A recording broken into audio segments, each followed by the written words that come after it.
ข่าวปังตึกสองจึงเมืองไทยและกัมพูชาตึกสิบเป็นฮาวแห้งผ่ายก้นซึกกัมพูชาตกสุมหาปักก่อไป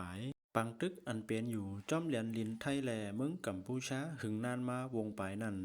ก้นซึกสองผ่ายลู่ตายหมัดเจ็บผ่ายกัมพูชายีแค้นหมัดเจ็บนำเหลือตกซุ่มกว่าถึงหาปากหาก่อไปในจอมชึกหลงลาลิชาสุขสุวรรณุนผู้คันปากตับเนลินหมอกลัดกว่าตีปังซับแจงข่าวเมื่อวันที่15เดือนธันวาคม12ปี2025ในว่าเนื้อปังตึกแต่เอาวันที่8ถึงวันที่15เดือนธันวาคม12ในข่าวตั้ง8วันในภายตับซึกไทยซิมเอาไลปังเศร้าตับซึกกัมพูชา82ตีแลหมักหมอทาลงปีแอมเศร้าเอ็ด1อันก้ากับเล็ก12ลำก้าต่างหมักมือเจนย้ำ10ลำครึ่งกองหลงอันยีไล่ตั้งไก่7เล้าเครื่องย่าต้น5อันต้น1ปาก75ลำแลย่าแหลวไล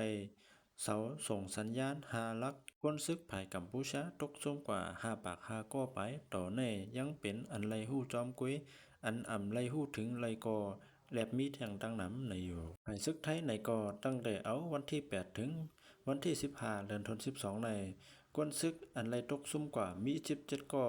อันหมาดเจ็บมี3ปาก27ก่อกวนเมืองไดลู่ซุ่มกว่าอ่ำย่อม8ก่อเจอเขานั่นอ่ำไลลู่ย้อนจากหมักเตอใส่กำซีก่อ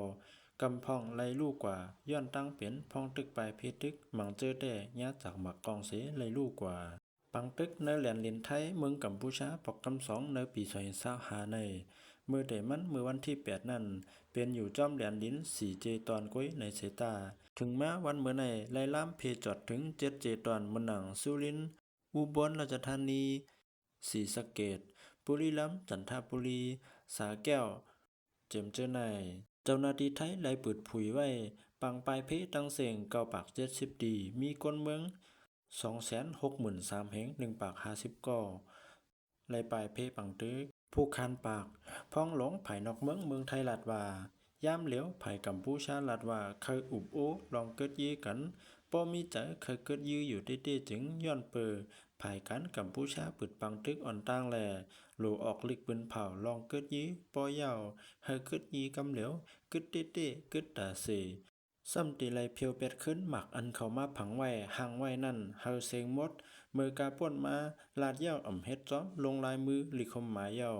ลาดเมียวหนึ่งซ้ำขึ้นเฮ็ดเมียวหนึ่งจังไรขึ้นเป็นปังตึกกันมาในอยู่ยาว